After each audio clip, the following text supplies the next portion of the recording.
보유세만 얘기하면 안 돼요. 절대 정부는. 보유세 올리는 거 좋지만 거래세를 좀 줄여줘야죠. 보유세의 어떤 가시화나 어떤 뭐 대책에 대한 얘기들은 제가 볼 때 이런 수술을 할 것 같아요. 일단 미국이 심상치 않습니다. 위기가 있기 전에 인플레이션의 조짐이 강하게 옵니다. 똑같이 가고 있거든요. 버블이 조정이 되는 시기는 올 수밖에 없지 않을까라는 게 저 생각입니다. 그 시기는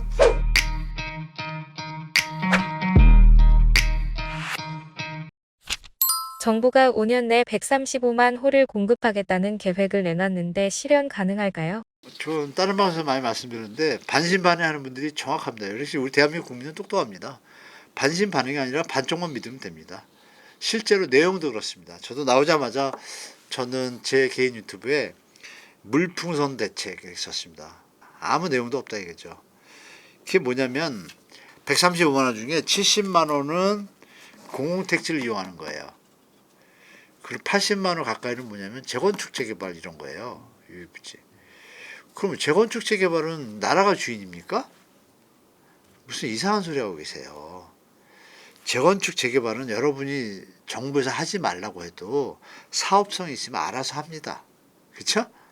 없으면 알아서 못 합니다. 그럼 정부가 나서는 이유는 뭐예요? 알아서 해주게 도와준다는 얘기잖아요. 인센티브 준다는 얘기잖아요. 이렇게 정책 발표하면 안 되죠. 그래서 이번에 97 나오고서 욕 많이 먹은 겁니다. 무주택자분들 입장에서 이거 뭐야? 재건축 가진 사람들 도와준다는 거야? 이렇게 오해할 수는 하는 거고, 재건축 가진 사람 입장에서는 뭐야 니들이 뭔데 우리 집을 뭐 어쩌고 도와주는 것만 도와주고 간 보는 거예요. 또 그분들은. 그죠? 또 뺏어가려고 기부채나 뭐 이런 오해도 하고. 그럼 그 호수는 빼야죠. 그럼 발표할 때 이렇게 되지 않을까요?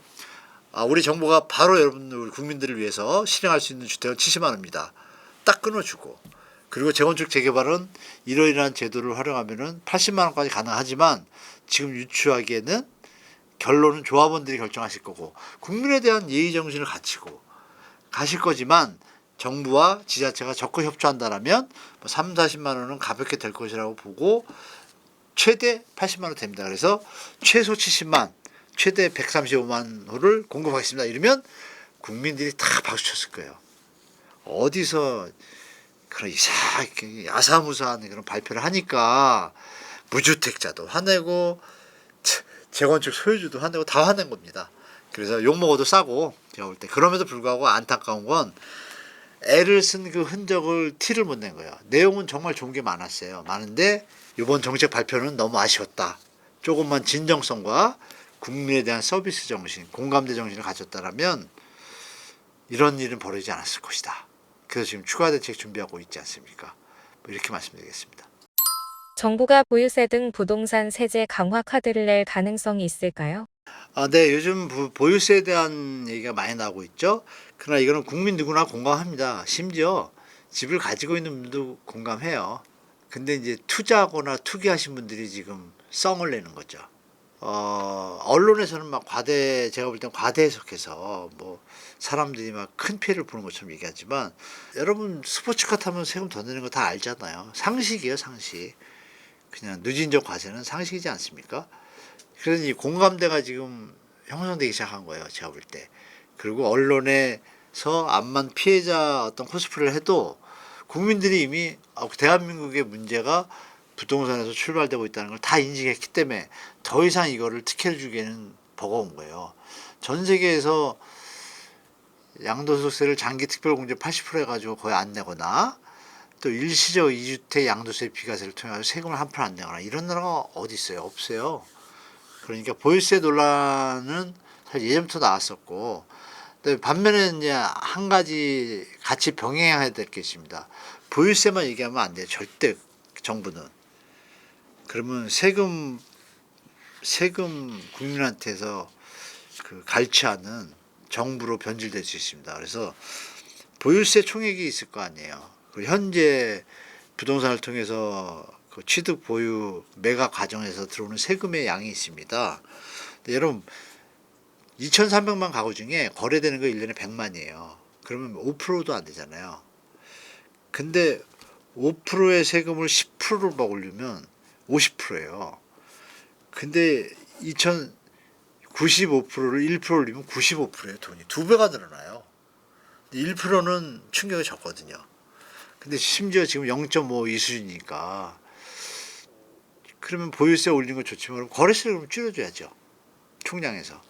거래세를 줄여야 취득하시는 무주택자나 이런 분들 입장에서 사기 부담이 좀 적어지고 수요를 촉진시키고 파는 사람 입장에서 우리 속칭 말하는 매물 장벽. 아니 내가 샀는데 10억이 남았는데 세금을 7억 5억 내라 그러면 누가 팔고 싶겠어요. 다 상식적이잖아요. 그러면 이 상식선에서 국가가 어느 정도 가져가고 이 투자에 대한 수익을 보장할 수 있는 선에서 어느 정도 낮추면 그럼 양도세 뭐 10% 20% 하면 큰 문제가 있나요? 말씀드린 대로 보유세를 높이면 어떤 문제들이 해결되냐면 거래는 쉬워지고 자연적인 시장이 되고 보유세가 높다는 거는 투자 투기 세력이 투자 투기하기 부담스러워요. 집을 10개 시켜 사면 세금이 늘어나잖아요. 여기 계산 나오거든요. 적정 보유세가. 그래서 그런 것보다 중요한 게 국민의 여론인데 국민 여론이 이미 기울었다. 그래서 종부세도 개편하면서 거래세, 보유세 모든 세제를 통합적으로 한번 개편할 때가 됐습니다. 그래서 국토부에서 이미 기재부에서 이미 용역 들어갔고 다 들어가고 있거든요. 이거는 이번 정부 임기 내에는 가셔야 될 것 같아요. 그거 염두에 두시고 자산 많으신 분들은 좀 관리하는 전략이 좀 필요한 것 같습니다. 추가 대책으로 이 세제 대책뿐이 아니라 뭐 장기 보유 특별 또또라치에 대한 세금이 너무 적다라는 이런 부분도 아마 손을 댈 수도 있을 것 같아요. 그래서 중장기적으로 세무사님들이 하는 얘기를 들어보면은 어떤 정부가 와도 점점 이 세제가 주택에 대한 이게 혜택이 그동안 너무 많았었기 때문에 강화되는 쪽으로 가고 있다는 거를 좀 유명한 세무사들이 공통적으로 얘기를 해요. 그래서 전체 흐름이 점점 바뀌고 있다. 선진국으로 가고 있기 때문에. 그래서 그거 감안하시고 자산 관리를 하시는 게 좋을 것 같습니다. 네. 보유세의 어떤 가시화나 어떤 뭐 대책에 대한 얘기들은 제가 볼 때 이런 수술을 할 것 같아요. 언급을 할 수 있을 것 같아요. 제가 지금 말씀드린 대로 거래세, 양도세와 함께 국민들한테 피해가 가지 않고 선진국에 알맞고 또 누구나 이해할 수 있고 공감하는 수준에서 가겠다 이렇게 던지면 의지는 전달되지만 가진 분들 입장에서는 부담이 되니까 효과가 있겠죠. 그러나 지방선거라는 정치적 요인이 중요한 게 있기 때문에 이 정도까지 얘기하면 지금 하겠다는 얘기는 아니잖아요. 그래서 좀 피해가 덜하니까 그 신호는 줄 필요가 있고 줄 것 같아요. 제가 볼 때. 그러면 일방적으로 주면 또 비판을 받으니까 아마 투트랙을 쓸 것 같습니다. 당, 정, 대통령실에서 돌아가면서 할 것 같아요. 치고 우리는 얘기한 적 없다. 우리는 얘기한 적 있다. 우리는 한다. 이런 거를 막 돌아가면 받아들이는 생각은 어떨까요? 그쪽으로 가고 있네. 이런 게 연출이 되고 선거가 끝나고 나면 어떻게 돼요? 총선이 또 있지 않나요? 그러니까 총선 전에는 색깔을 지어야 되잖아요. 그러면 아마 그 사이에 시간이 있으니까 용역 보고서와 또 국민들의 정서, 여론조사 이런 걸 많이 하고 더 나아가서 공청회 같은 걸 많이 하면 국민적 공감대를 얻은 상태에서 시행하면 피해가 없잖아요. 어떤 정치적으로. 그런 쪽으로 갈 것 같습니다. 여당이든 야당이든. 제가 볼 때. 그래서 중요한 것은 앞으로 그런 방향으로 가니까 우리 시청자 여러분들이 스스로 자산이 많으신 분이든 적으신 분이든 그 흐름 트렌드는 아시고 시장에 접하시면 좋을 것 같습니다. 네. 재개발, 재건축 거주자들도 고민이 깊은데요. 계속 들고 가는 게 맞을까요? 출구 전략을 짜는 게 나을까요? 80한 5년도, 7년도까지 지은 것들은요, 용적률이 100에서 170%, 180%였습니다. 그래서 지금 최근 이종 주거 지역에 250%까지 지면 조금 늘어나요. 아파트 세대가. 그럼 늘어난 세대를 일반 분양을 하잖아요. 그 돈이 건축비로 쓰이니까 내 돈 많이 안 들고 지니까 재건축을 다 하는 거예요. 근데 중요한 건 여러분 1990년대 이후 요새 자꾸 잡음이 나오는 이유는 뭐냐면요. 90년부터 용적률이 200% 선에 다 가게 집니다. 그러면 현재 있는 250%를 짓게 되면 비율이 20 조금밖에 안 들어요. 근데 이게 무조건 건축비를 못 메꿔요. 그럼 여기서 이 안에 사시는 분들이 30년이 됐으면 30년 동안 사신 분도 있잖아요. 그럼 나이가 드셨단 말이에요. 이런 단지들이 많아요. 이분들이 30%가 살면 이건 안 돼요. 왜 나 죽은 다음에 해 이러면 끝난 거예요. 그죠? 돈이고 뭐고 피곤하잖아요. 그러니까 재건축 조합원 그거에 대해서 딱 일률적으로 말씀드리는 게 뭐냐. 어느 단지는 손바뀜이 많아서 젊은 분들이 많이 들어왔다고 가정할게요. 이거는 사업성을 빨리빨리 더 확인하고 더 증진시키는 작업을 하면서 밀어붙일 수 있는 동력이 있지만, 그렇지 못하고 지금 맨날 된다 그러면서 10년 20년 된 데도 있잖아요. 이런 데들은 냉정하게 판단해야 되는 거예요. 이게 과연 될 것인가? 이것부터 판단해야죠. 그 와중에 그 산 가지고 있는 아파트가 말씀드린 대로 2000년 이후 거다. 이러면 사업성이 일단 떨어지는 거예요. 여기서 결정적인 건 뭐냐. 그러면 사업성이 떨어진 게 일반 분양분이 적은데 얘가 분양가도 낮으면 어떻게 돼요? 자, 건축비는 여러분 짓는 값은 강남에 짓던 강북에 짓던 저 제주도에 짓던 똑같이 들어요. 근데 들어오는 돈은 다 다르잖아요. 분양가가. 그래서 강남은 재건축이 잘 되는 거고 들어온 돈이 많으니까 제주도는 거의 안 되는 거고 뭐 이런 겁니다. 그럼 답 나오잖아요. 서울에서도 수도권에서도 그 주위의 시세가 높은 지역은 재건축이 가능한 지역인 거예요. 지금 이제 공부 많이 안 하시고 재건축 로또 붐에 물려가지고 10년 전부터 막 묻지마 투자한 젊은들이 많아요. 물린 분들이. 그분들한테 드리는 말씀이에요. 그래서 내가 지은 게 몇 년도 건지 물론 다 계산하고 계시겠지만, 그리고 정부가 해줄 수 있는 용적률의 최대 한도는 제가 볼 때 이미 보여줬잖아요. 320%예요. 350% 넘으면 여러분 기반시설을 뜯어 고쳐야 되고, 기반시설을 뜯어 고쳐야 돼요. 그럼 비용이 더 들어가요. 뭐 회의록도 제가 보여드리고 싶은데 그 회의록이 나옵니다. 400%면 반을 기부하고 이런 것들이 있어요. 계산이 안 나와요. 그래서 보통 잘해봤자 300이고 320인데 일기 신도시가 그렇게 정부에서 얘기했기 때문에 326%준 거예요. 그러면 그럼에도 불구하고 수지 타산에 대해서 좀 말이 막 나오잖아요. 그러니까 여러분이 생각하시기에 이런 걸 정리해 보시면 몇 년도에 지어진 아파트인지, 그리고 안에 구성원의 조합원, 구성원이 어르신들이 많이 계신지부터 딱 파악을 하시면 일단 결정할 수 있을 거요. 그러고 나서 두 번째, 세 번째 문제는 스스로 좀 찾아가시면 좋겠습니다. 제2의 강남은 없다. 강남도의 폐론에 대해 어떻게 생각하세요? 일부는 맞을 수 있죠. 특수계층의 희소성을 가진 분들이 계시는데 우리나라 인구 가구 수를 따지면 2,300만 가구. 그럼 상위 1%라고 하면은 23만 가구잖아요. 이 정도는 인정되죠.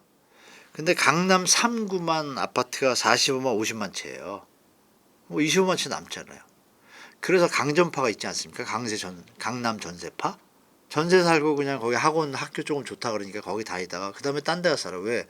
살기 좋으면 계속 살겠죠. 돈 더 보태서. 근데 그분들은 왜 강전파를 하고 딴 데로 갈까요? 가치의 효용성에서 100%가 아니라고 판단하기 때문이죠. 그러면 들어오는 분들은 누굴까요? 이 1%의 사람들이 교체되는 거죠, 계속.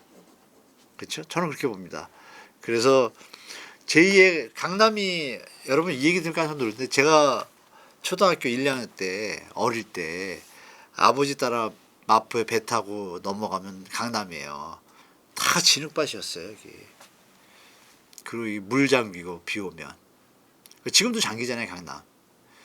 그거를 현대 건축의 힘으로, 그죠? 왜? 빈 땅이니까 싸잖아요.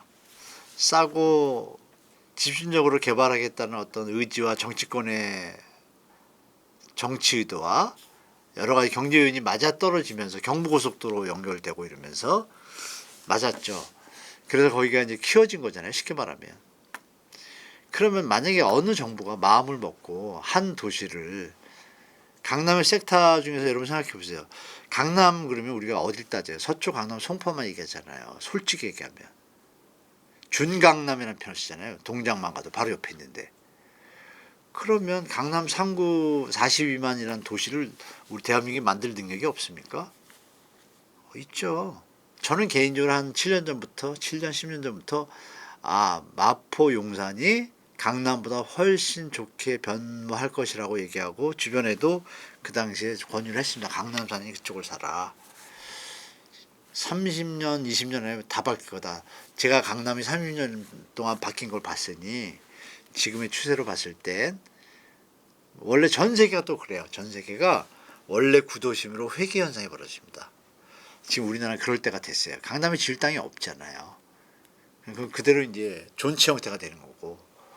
그러면 새로 개발할 때 어딜까요? 탑 나오잖아요. 그러면 새로 개발하는 거는 기술 혁신이 또 더 많이 됐을 거 아니에요? 그런 거 계산하시면 제2강남은 이미 다 알고 있어요, 사람들이.